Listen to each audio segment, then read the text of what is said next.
today, this is a story of a young woman who lost her childhood, had to grow up and be something else other than a child before her time. Um, Society can be really cruel when you think about it. And today I have with me Shontel McFallon. She's 20 years old, who became a mother at the age of 13. Welcome to What You Thinking, Chantel. Hello. Hi. Tell us a little bit about yourself. I'm Shontel. I'm a mother of two, and I am very smart, intelligent, and a great mom. Uh, What do you like to do for fun? Tell us things. I like partying for fun, and You like partying? yeah, and laughing with my friends and making people around me happy. Okay, all right. Well, as you know, the story is about you losing your childhood, and I know that having to lose your innocence at a young age or having to grow up way before your time could be like really stressful. So I want you to tell us what really happened to you. Like, give us your story. What happened? What had happened? Well, I lose my virginity at the age of 11. Um, I got pregnant at the age of 13. At the age of 13, yeah. And it was with some of it happened with a close family member. Take your time. It's okay to be nervous. Yeah. It happened to a close family member. The person, I normally see them like mostly every day, and it happened to me a couple times, and then I got pregnant and stuff. So I during had the time when it was happening, like how did that make you feel? Like, knowing that somebody that you know would have sex with you and that was not the right thing to do as you were a child. I was feeling bad, but yet still in 18, like the person used to make me feel like I'm loved, like it was a good thing to do Right. and stuff like that, but it was not. So you felt really comfortable with Yes. the person. Mhm. Right. Um, well, of course, having to lose your virginity at 11 and then, knowing that you're pregnant at 13, like, how did that change your life? That must have had some great change. It affected you in some way. Yeah, it changed me because I had us to be a mom. Because, I was a child, and I had to be a mom to a child when I'm a child to myself. Right. Yeah. So you missed out on a lot of things, obviously. Yeah. So being that you had to now grow up and be an adult, now a mother to a child, and you being a child yourself, like, did you miss anything from your childhood? Like, was there things that you were missing? Like, what is it that did you miss anything? Yes, I miss like being a child, being around my school friends and stuff like that, like going to school and stuff. So when you saw your friends, that, your peers, going to school and doing all the things, being carefree and don't have a care in the world, you had to wake up and do nothing, I guess, in the past. But when I say nothing, compared to like little chores and stuff, Yeah. that's considered nothing. Compared to the responsibility of being a mother, now you have to take care of someone else. Like, when you saw your friends not having this sort of a responsibility that you had, like, how did it make you feel? Were you sad or? Yeah, I was very sad. Like I was saying, what silly sort of things I did and stuff like that. It's like, oh, I don't know. I thought it was right, but yet still it was wrong because I didn't know the right thing because I was a child and stuff like that. What did you thought was right? Like having sex at a young age, I thought it was right, but it was wrong.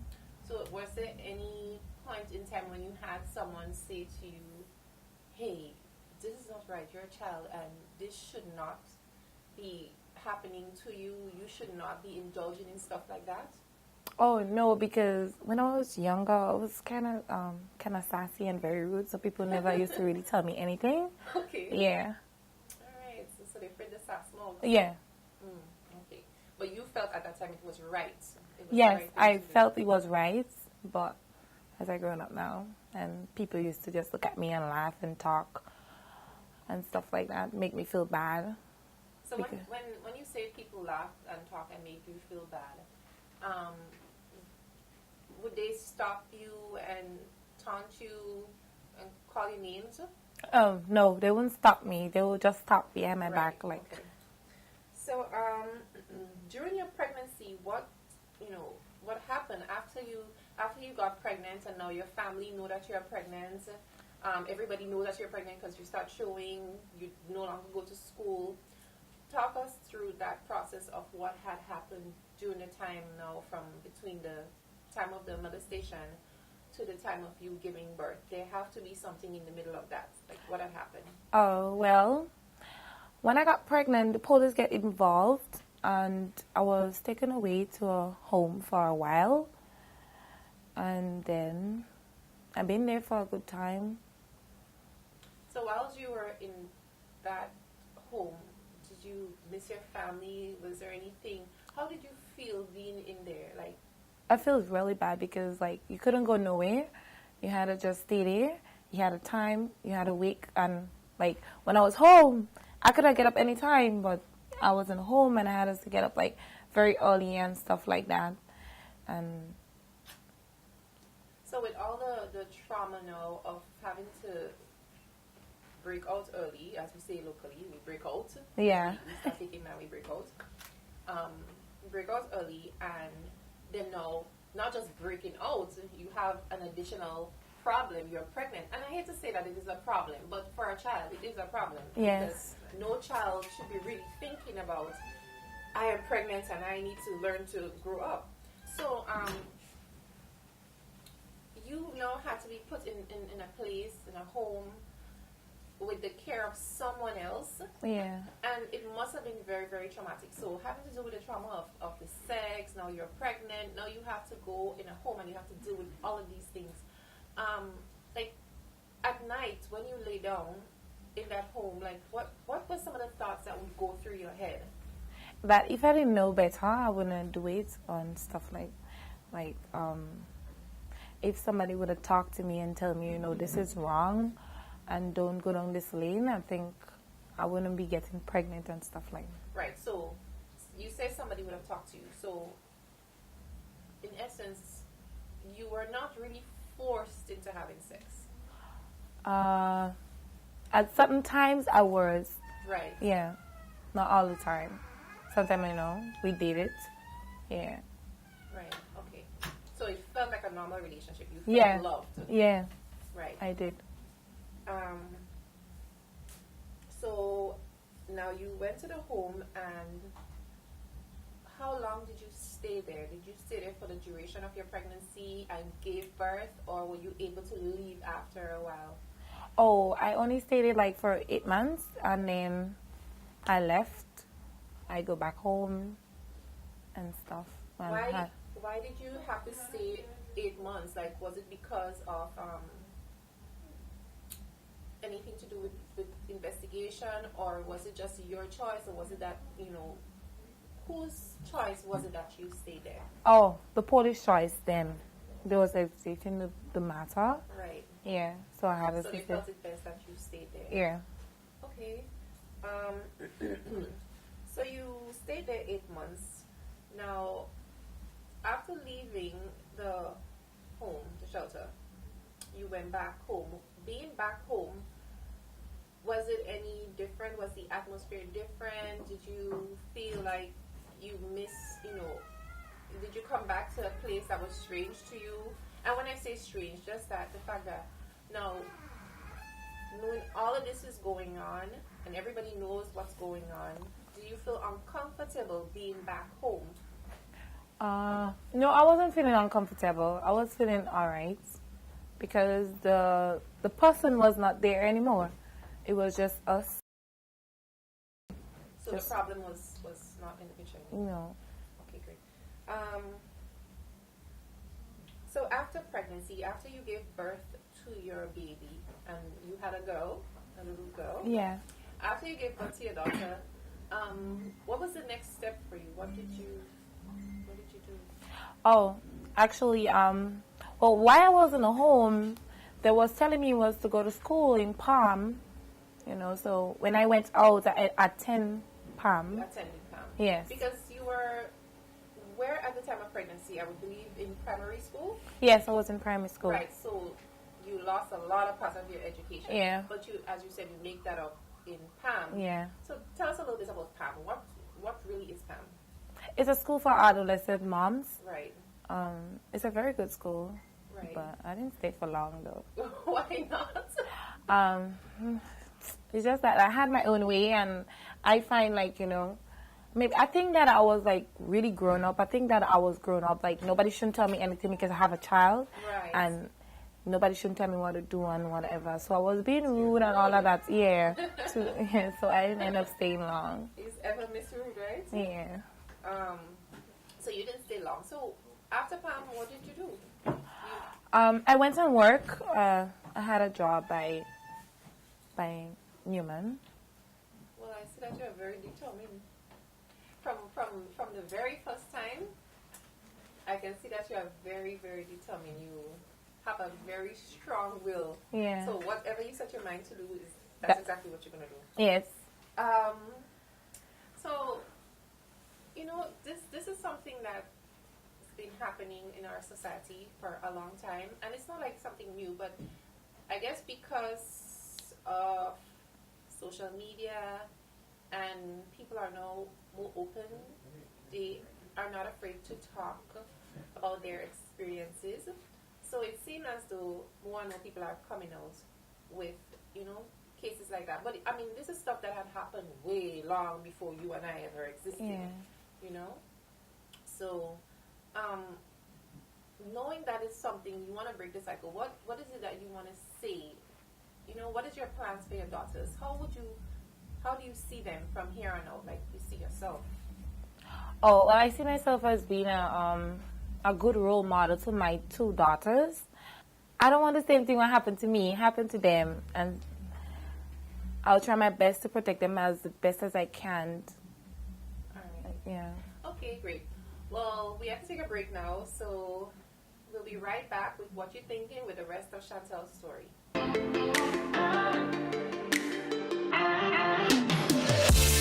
Welcome back to What You're Thinking, and welcome back, Shontel, again. Right. And we are talking to Shontel, who is a mother of two, who was sexually abused at the age of 11. So I'm going to leave the floor to Shontel, and I want her to Shontel, I would like for you to tell us how it happened. What had happened at that point in time that, at the age of 11, what happened? Well, I was sexually abused, right? And I didn't go through like easy pain, right? I will have to be like there. If the person, like if I don't go, like the person will cause my family member to beat me. Like if they call for me to come by them and I don't come, it's like you're going to beat the person and stuff. It's really hard, like, that was when I was 11 to 12, it was really hard for me. And then going to 13 and getting pregnant, it was really difficult. And so you were saying that the person who took your virginity, yeah, when they would request to see you, and they want to see you, yeah, when they want, they brush. Trying to be real local here and say, if they can't get you to come, it's another problem. They take all their frustration on somebody else. yes, and sometimes they beat me for myself. Right. So you were you were physically abused, Yeah, violently, along with having sex. That person having sex with you. yeah. Wow, that's terrible. So it got to the point where you became pregnant, and what was this person saying about the whole situation? They wasn't saying anything. They was talking about getting rid of the child and all of that. And the person ended up traveling and stuff. So you were left alone in this situation? Yeah, for a while, I was left alone with a bungalow of shame, like for everybody running me down and stuff. My sister and them calling me names and all kind of things like that. And I didn't have no one to turn to but myself. And all I had us to do was like every day, I was just had to look at myself and only talk to my child. This is the only person I could have talked to, my child. So at that time you were pregnant, so you spoke to your child in your stomach. So was it an easy pregnancy for you? I mean, you're 13. Your body is just developing. You're just, starting to... No, it wasn't easy. It was really hard. I had to go through a lot. I love sleeping on my belly, and I couldn't sleep on my belly. I had to be twisting and turning my nights and getting up in the morning, and then with all this pain, and it was really hard, like, everybody looking at me like I'm this person that, was foolish and stuff, embarrassed. And did you feel like you were lacking love, whereby you feel like you have to seek it from someone else? Yeah, I think that's the part, yeah. I was lacking on some love, like, from my family members and stuff. So I had to seek it otherwise, but when I was seeking it otherwise, it's that, like, you're taking advantage of me and stuff. But what was your interpretation of love? What was it that you were looking for in the sense that when you said... No, like somebody to talk to me, to lead me right and stuff like that. But their type of love was like to have sex with me and to have a relationship with me. But I'm sure you had family members who were there to talk to you. Not really. Maybe my neighbors or somebody. No, not really. Nobody stepped up and said this and say that until like when I get pregnant and stuff. So when you got pregnant, how was your neighbors, what was the neighbor still there for you? Yeah, they was there. And he had a point where I ended up leaving and go and stay by my neighbor and stuff like that. Right. Mm-hmm. So you said your sisters made fun of you. How many sisters do you have? Like, and are they older than you, or were they younger? Like, when you say they make fun, like... Oh, I have 5 sisters, and one is older than me, only one. Right. And all the rest is younger than me. So the younger one, who were the ones that was making fun of you? The older ones or the younger ones? It's like, I could say the older one and then the one younger one. Right. So they made you feel uncomfortable in your own home. So as you said, the neighbors, what was the neighbor? Were they receptive to you now that you were pregnant, even though they used to talk to you before? Were you able to talk to them after being pregnant? Were you able to trust them? Well, I never really trusted anybody to, like, tell them what really happened to me, People used to just see things and just say it, but I never really sit with anybody and tell them what I really go through. Right. So, I mean, we're here to talk about what happened, and the show is called What You Thinking. So we need to know what was on your mind then. What were you thinking then? What was going through your mind when, listen, oh my God, I'm pregnant, I missed my period. Were you must have been going crazy. Yes, I was going you crazy. Have to think about how you're telling your mother and, things like that. Yeah, and I don't know. She found out by herself. I didn't even tell her. And he had a point in time I wanted to kill myself. Wow. Because I couldn't take it anymore. Like, for real, I couldn't take it. What couldn't you take? Was it the stress of people, or was it the thought of you being pregnant? The thought of being pregnant and people and everything. I couldn't take no one around me anymore. Because all they used to do is just talk. Right. That's sad. I mean, I don't even know what to say. This is heavy. But you made it through. So you're pregnant, and like you walk in the road, when you saw your little school friends, like, I'm sure they would have come up after you and laugh at you and tease you and stuff like that. Yeah. Yeah, they laughed at me. They say all kind of things about me. And what was the most hurtful thing a person that you remember that a person would have said to you during those times? I take my family. Well, I could say that I take my family man. Right. That was the most hurtful thing. Yeah. That you took your family's man. Yeah. Without knowing the situation that maybe the person came on to you. Yeah. Wow. So you had to do with all that, being pregnant, and so when it comes to food and stuff, were you able to provide for yourself, or, I mean, who was providing for you? Well, my mom used to provide for me, and sometimes other people. Right. Hmm. So speaking about it now, how does that make you feel? Like having to think about like this is where I came from. This is what happened to me. Like having to relive this all over again. Like the thoughts in your head. Like how is it making you feel right now? Very emotional, but I'm kind of strong, so I don't bother about it. Right.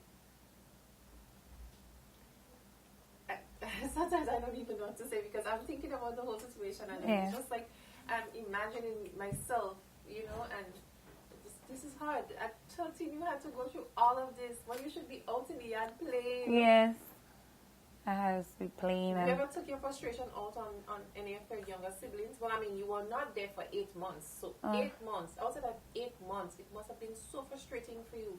Like, well, you said you thought about killing yourself. I mean, it must be something else. Like, when you lay down in the night to go to sleep, what was the thoughts that would come to your head? Well, the thoughts will come to my head is like, I used to say to myself, how am I going to make it? And I'm going to make this child. And I don't have nobody to stand up with me to say about this child. It's like, how am I going to make it? It's like, how am I going to feed her? How am I going to feed myself? And I don't have a job. I don't have education, nothing. And So that was really weighing really heavy on you yeah, at the time in the shelter. what people is going to say and all of that.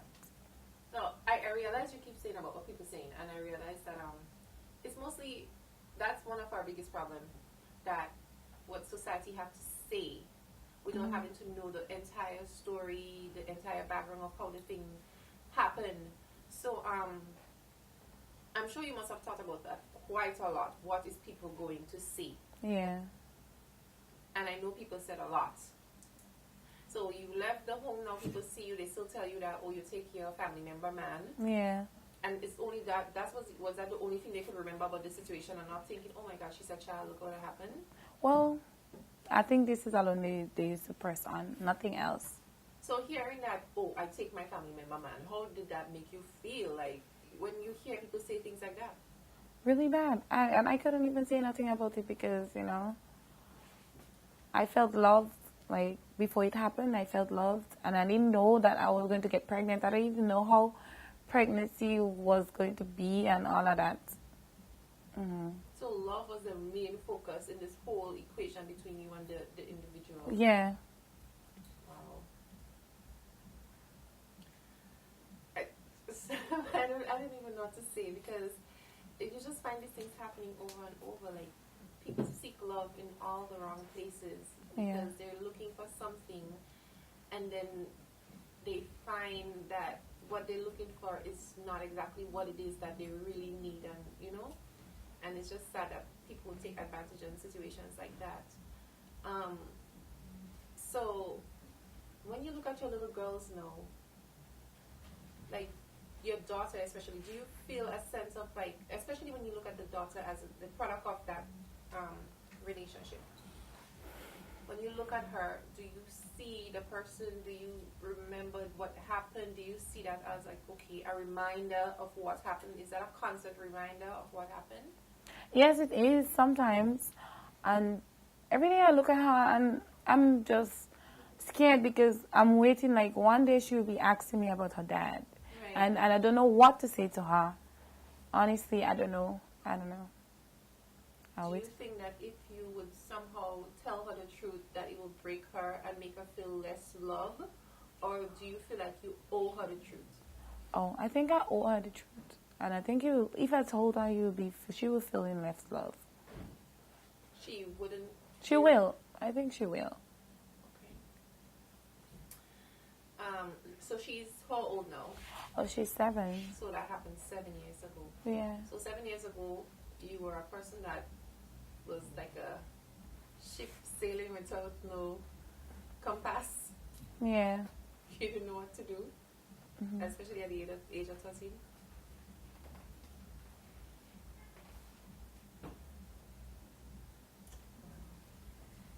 Well, we're going to have to take a break again.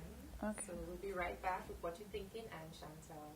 It's a very emotional story. And